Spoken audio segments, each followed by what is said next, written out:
G'day and welcome back to Down the Shed with Byron's VR Calais Project. Now, I'm just going to try and sort out one job today. And you all know that that's not going to happen. But the goal is to sort out that harmonic balancer and the front crankshaft seal.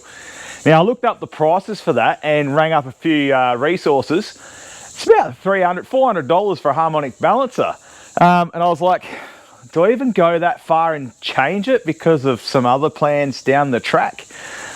But I want to make this car reliable because I'm lending it to the boys when they come over in May for the demolition derby. So we want to have it reliable for them. And also the original plan was smash this out, get it running again and drivable so I could bring my patrol in. And that's gone backwards. Anyway, so we'll start off with that harmonic balancer. Then I'm going to have a look at this door, see if we can clean it up. But otherwise, you guys have actually loved the two videos I just put out recently on a VT Calais and a VP wagon. Now, they're both potential drive lines for something. But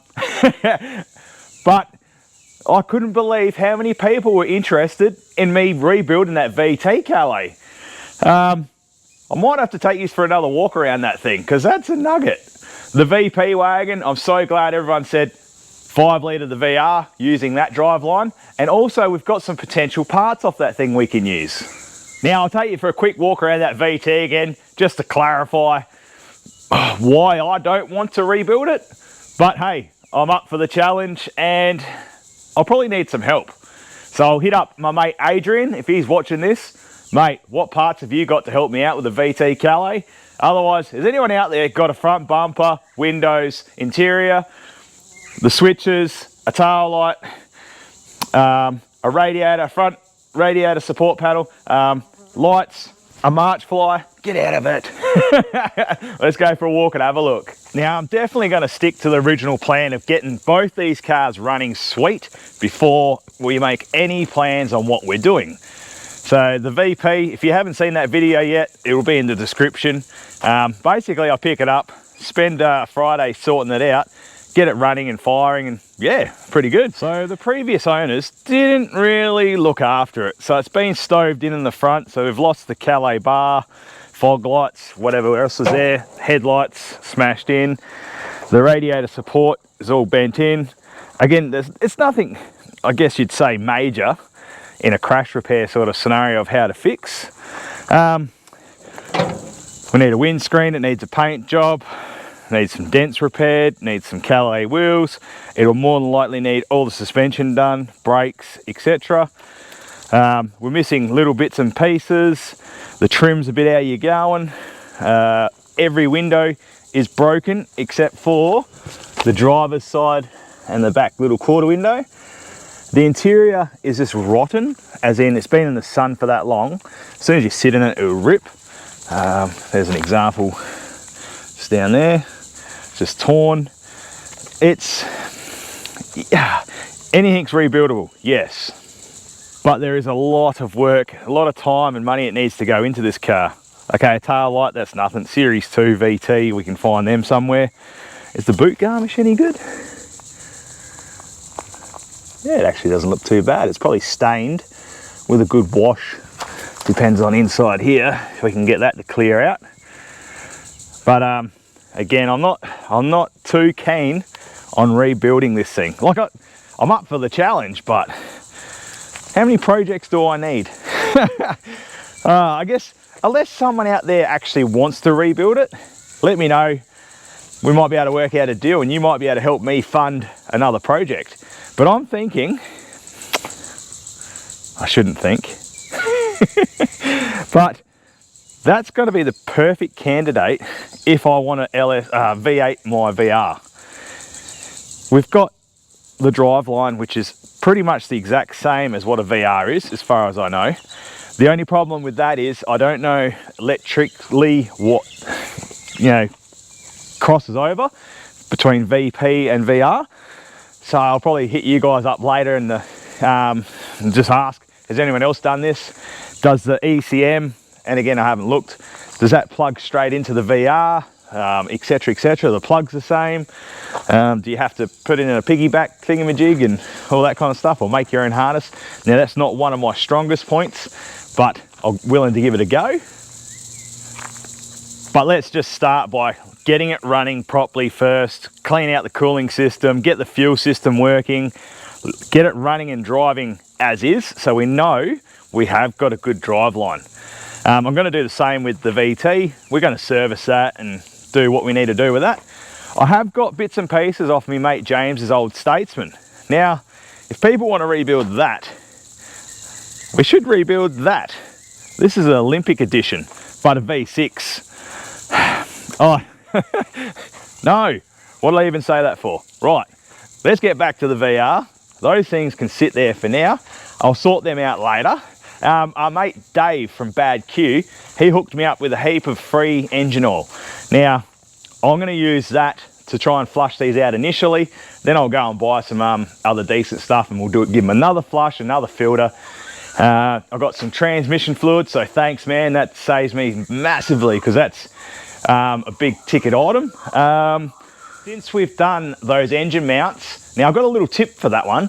Those engine mounts, the studs for those were like nearly 2 inches long, roughly, where the original ones might have been about 20 mil long.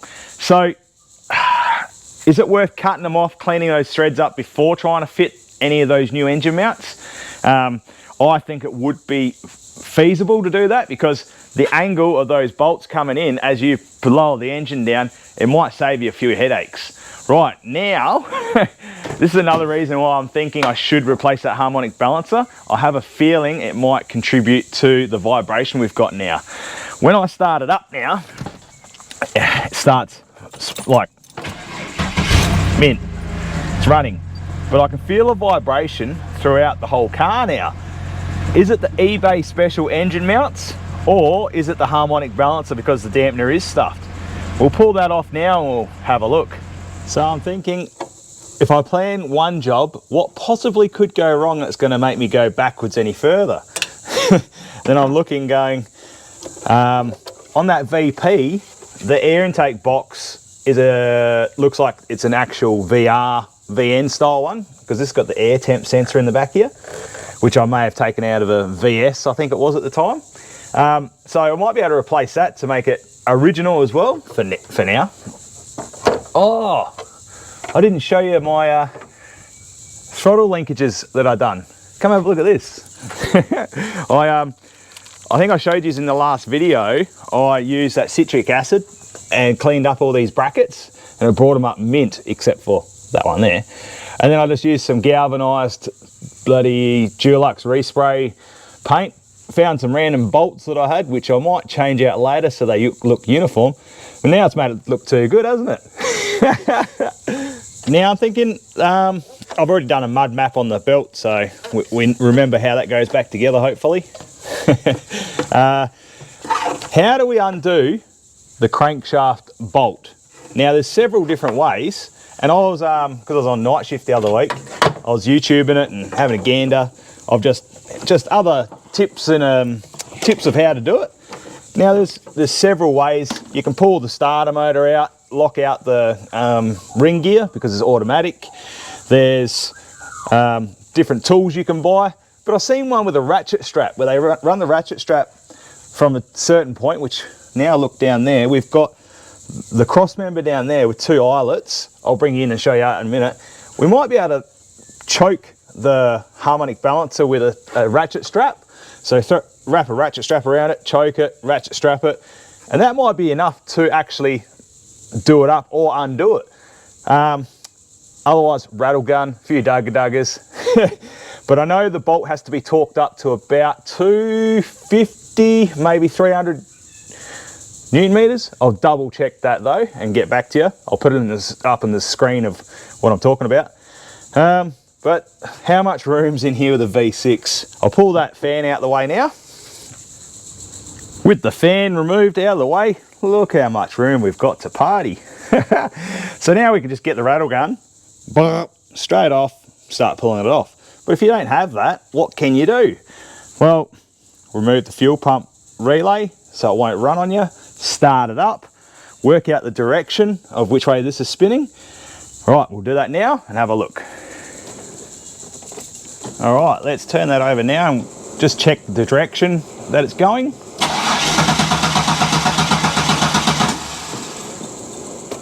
Now we've worked that out, so it's spinning clockwise. We want to undo that nut, so we want to go anti-clockwise.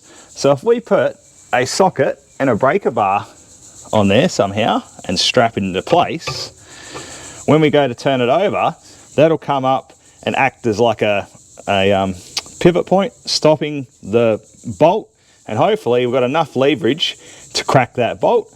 Now, be careful doing this. And if you have got a mate to give you a hand, just get them to have a look. Now, I have done this on one of those push button cars. Don't do that because you don't know. And what happens, well, what happened to me, is you press the button, you're thinking, has that turned?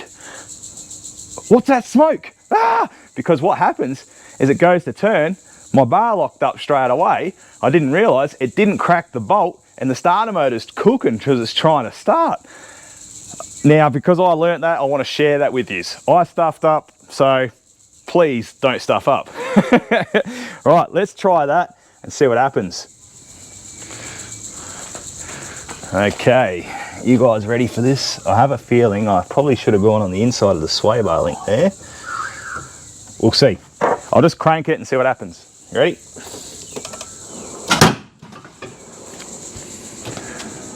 Did that crack it?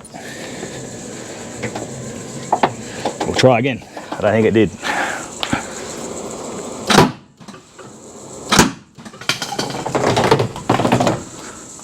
Well, it didn't quite work for me. We'll try that other step. I have got a rattle gun so we can get it undone, but I'm going to try the ratchet strap style now and see what happens. There we go. So now you can see how I've looped it onto the eyelet down there. I brought it up and around. I've done it twice. And then I've choked it back the other way. So I put the sling back around the back so it pulls that forward, but pulling it down at the same time. Then I've ratcheted that up so it's tight. Let's see if I can crack it now with the breaker bar. I hope this works, otherwise I'm going to look like a doofus. Kind of, not really. What happened then? Did we bust it? I think I busted the strap.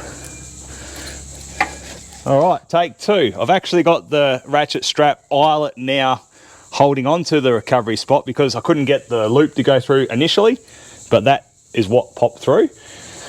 Let's try it now.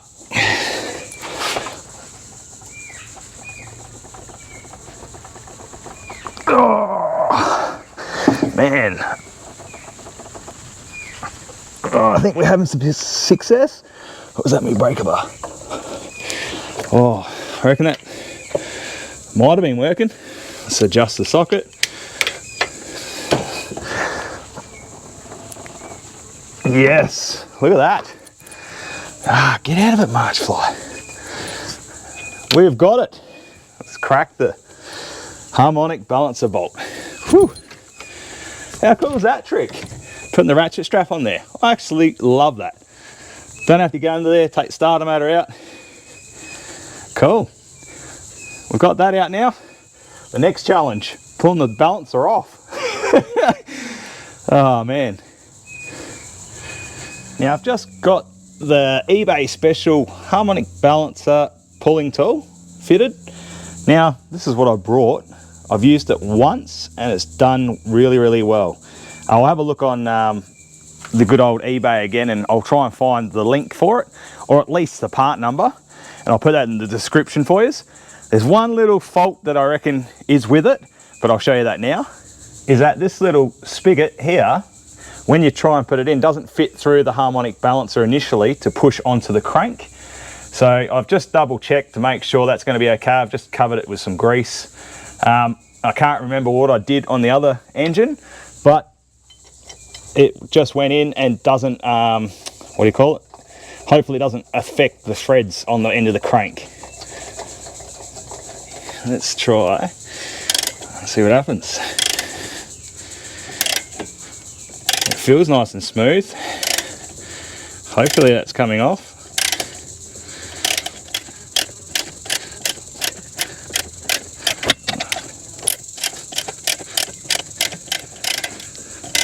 Yes, that's looking great, except for this March fly. Well, that's working well. Should add up. Should come off.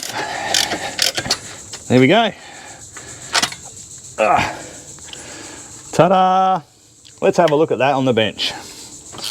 I am super stoked with this tool. It's been great. It's worked well twice so far. So you can see on this harmonic balancer, I think I showed in one of the previous episodes of the Calais, you could see that the rubber has started to delaminate, but now you can see it well and truly has,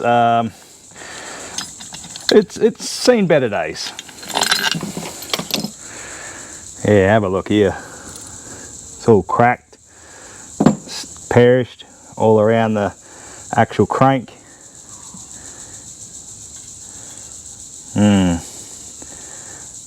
What do you reckon? That was my vibration? We'll wait and find out. Now the next, oh, how nice is that person that did it last time? They put some grease on there. Oh, you legend, dirty thumbs up. Now we just need to double check that with the new one I got and make sure it's right, because there's a few different measurements and a few different harmonic balancers. Why? So I'll suss that out now and we'll make sure we've got the right one. Now to my mate Troy, thanks heaps, man. Bang on, got the right one. Yeah, boy, mint. Check that out. That's what it's meant to look like. Shiny. All right, now, I was hoping, I've taken the little cover off for the crank angle sensor. I'm going to give that a clean, some contact clean and a bit of a brush, so that way that's nice and sorted. I was hoping that front crankshaft seal was leaking. Doesn't look like it, does it? It's definitely going to be that sump. Bugger. Or is it the dipstick tube? That's probably a cool thing to try and seal up today while we're here. That's an extra job. All right, I'll pop that seal out, we'll replace that, clean that up, and then we'll put the harmonic balancer back on. So we've got the old crankshaft seal out. All I've done is I slowly just pried it away from the timing case with a bit of a scraper blade. Then I got my sacrificial screwdriver, tapped down on it to collapse it in, and then it popped out. Now, we've got the new one. I've just put a touch of 515, just a small amount around the edge, some engine oil inside that seal there, and we'll tap that back in. So I'll just use a form of a couple of soft hammers and then a big socket just to finish it off. Now it's a 55mm just to go around the outside, and that should seat it.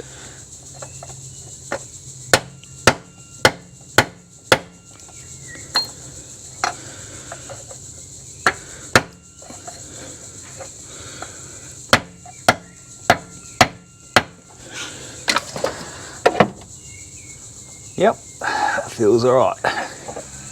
All right, that's that sorted. I've got the plastic guard back on for the crank angle sensor. That's cleaned, plugged back in, because that'd be very upsetting if I forgot that. I've got the new harmonic balancer. I've put a bit of grease on the inside, bit of engine oil on the outside. I've got the keyway. Now the keyway is actually indicated by that hole there.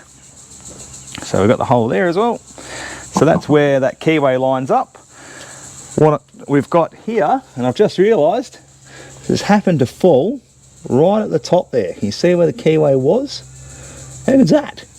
Okay, and what I'm going to double check is we'll run that bolt back through the crank and make sure I haven't damaged any threads. No, sweet. Righto. And what we'll do, we'll give that bolt a clean and then put a bit of engine oil or Loctite on it. I'll just double check. Doesn't look like it's had any Loctite on it ever. So I'm thinking we put a bit of engine oil on that, a bit of engine oil on the washer, and we'll torque that up. Speak nicely to it and see if it'll let me go in. Looks like we're on the keyway. That's good so far. Might just give it a gentle tap.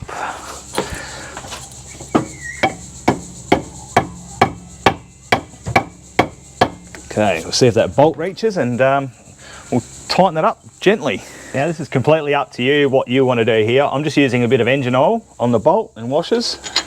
Now let's tighten it up. It's going in nice and smooth. Where to put the socket for that? All right. Let's see if it will pull in without turning the engine over initially.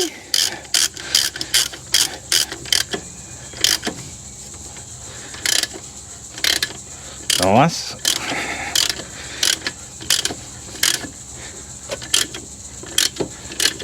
All right, let's do some fast forward with the power of YouTube.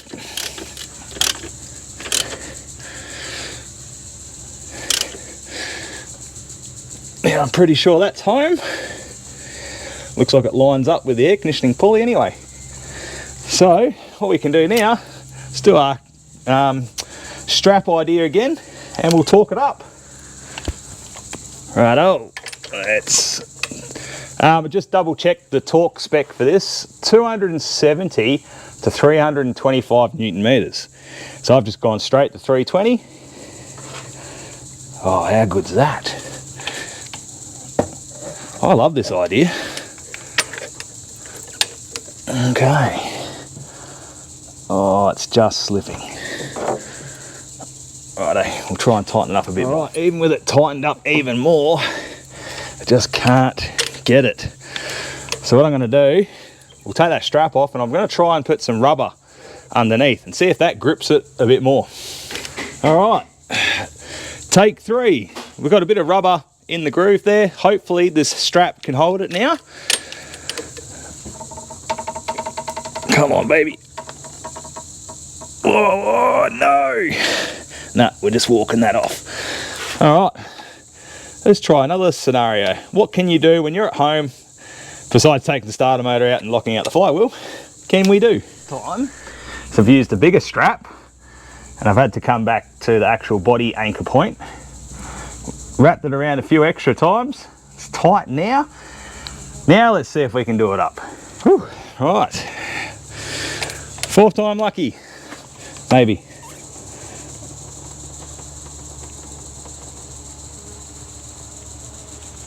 Click, you bastard.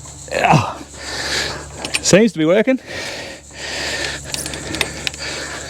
One more go. Oh.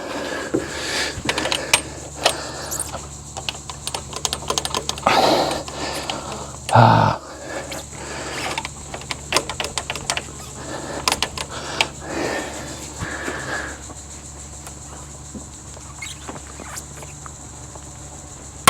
Yes! Did you guys hear that? We better do it just one more time, just in case. Yes! Woo! Oh, how good was that? Woohoo! Dirty thumbs up. Well, before we go putting the fan back in, we're going to start it up and make sure I've done it all right. Now, that rubber belt I was talking about, I wrapped that around like that. So it's the old belt wrapped around. Hopefully you understand what I'm trying to say. But you could probably use some old radiator hose as well and jam that around it. That would clamp it. Let's start it up and make sure I've got it all right.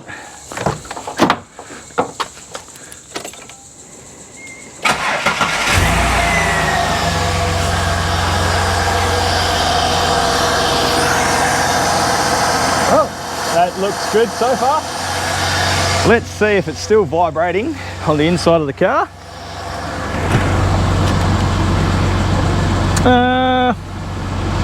I wouldn't say it's any better or if it's any worse. No, it feels all right. Definitely, I reckon it's those engine mounts. If I went genuine, they'd probably be better, eh? I had them on the shelf, just use them. Now we replace that harmonic balancer. We'll put that fan back in. It's probably a good opportunity to do those transmission cooler lines, isn't it? And that dipstick. No, one job at a time. The dipstick out, and you can see the Celastic or whatever was on there is not the best. So I'll clean that up. I'll probably use a touch of 3 bond because I trust that kind of stuff. We'll put that back in. So the dipstick's done now, that's resealed. Let's sort out this air filter cover. Now it's nothing major, it's just got that little air temp sensor at the back. But I've removed the cover off of the VP, which isn't the correct one for it. Giving that a clean up, bit of a scrub, and I'll throw that on now too. The power of YouTube, done. First time in ages I've been able to get that clip to clip up. I'm stoked.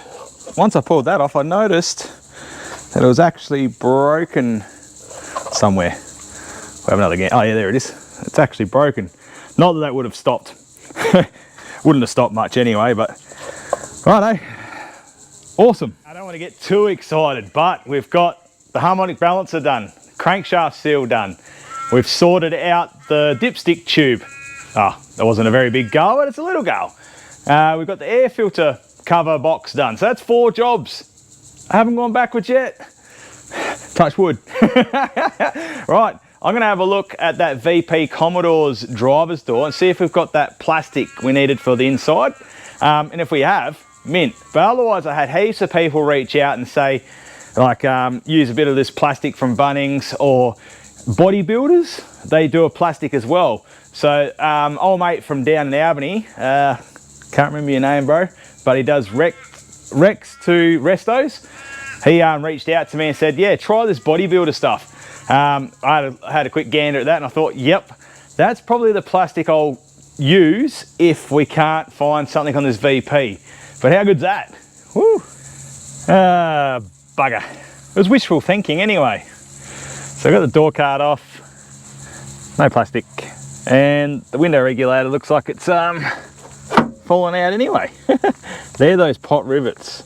So I think I was telling you guys a few episodes ago when I put that new window regulator in the driver's side of mine, I ended up drilling these out back in the day. So it looks like that one's torn out, broken off, or something along those lines. Okay, next job. Might clean that door up and we'll put a bit of zinc primer on it just to protect it for now. And I'll go get some paint and we'll paint the inside of that door properly. All right, I've got me old speaker out of the way now, which I'd like to upgrade. But I'll wait till all the sails are on and try and get myself some splits so we can put them back in. And then we'll get this last bit of plastic off. And then that's that job done. Ta-da! Righto, we'll keep that because we can use that as a template then. And this is what I was talking about. Can we catch it before it gets any worse? So we'll pop that little plug out and then wire brush that. That'll be fine. What's it look like inside? I think if we give that a clean inside and then just give that a coat of some sort of rust prevention paint on the inside, that'll be perfect. I've wire brushed it all back, cleaned it up, put a bit of zinc primer over it. And what I'll do, I'm actually going to go down with the paint code and I'll get the correct paint colour and we'll paint the inside of the door, because I can't stuff that up, can I? I'd like to start fixing up the rust in the boot, but got something in the way. Now, a little bit of a behind the scenes for you guys that are my OG fans that have been watching for a while. You may have seen we purchased that from our mate DJ, and the big fella's been down the shed today and he's attempting to have a go at fixing some stuff up on it. So there's a little bit of a behind the scenes, but I'm hoping we can get that out of the shed. I can get this in the shed and we can sort out that rust. Now, I'm no panel beater or expert at bloody welding into cars, except for demo derby cars, because it doesn't really matter, but it matters.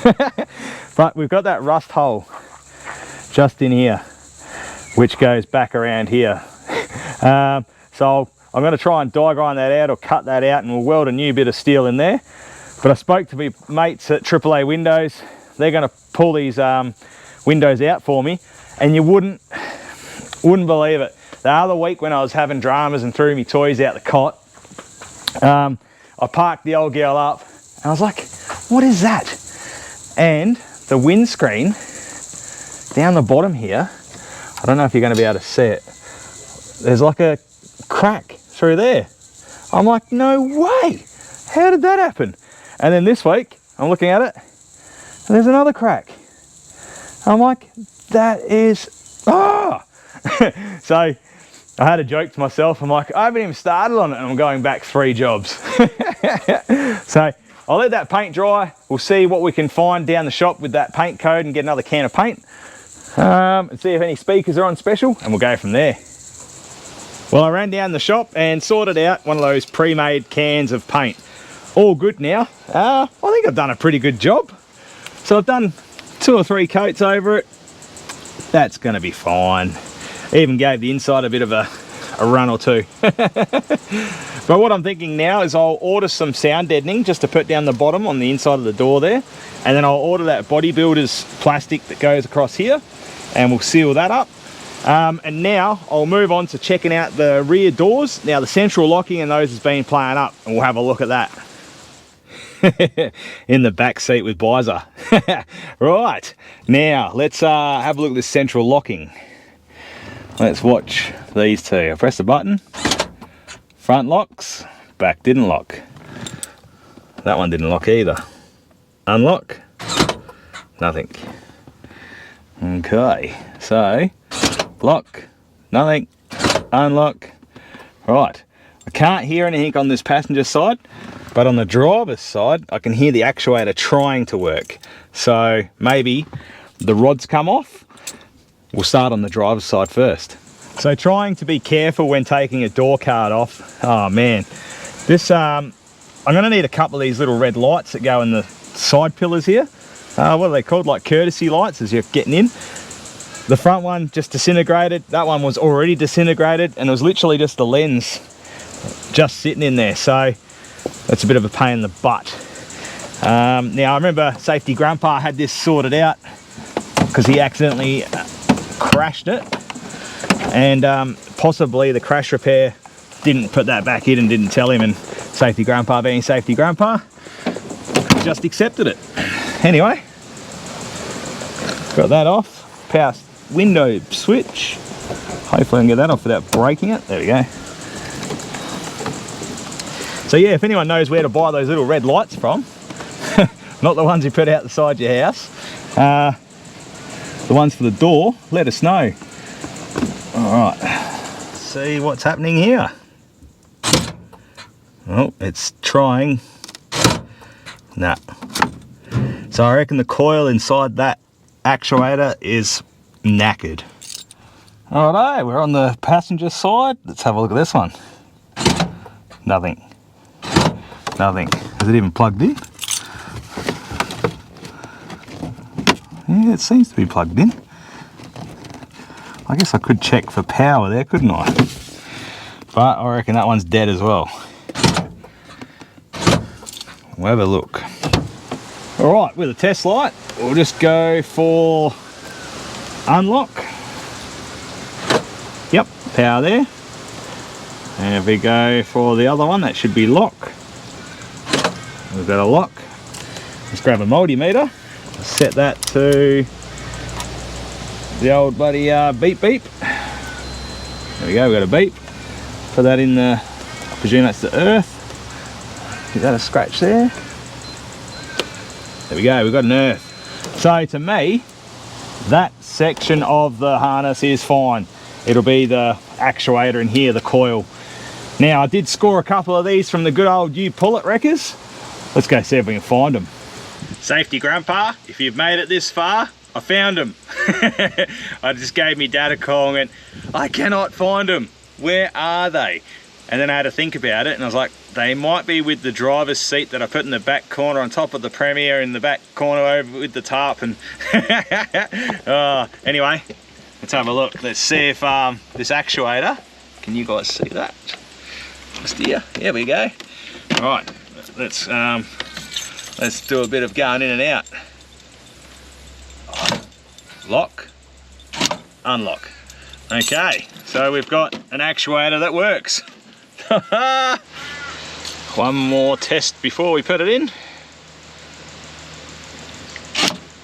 lock, unlock. Sweet.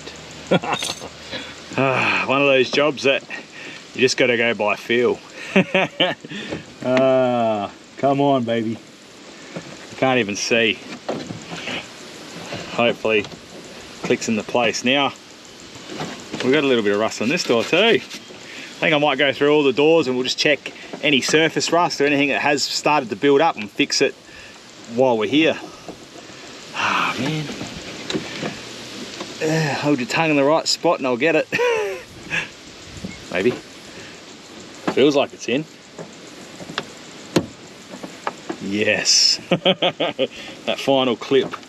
Now we've got to get the other tricky bit. We've got to get that thing in the hole there while trying to get that up into the other hole.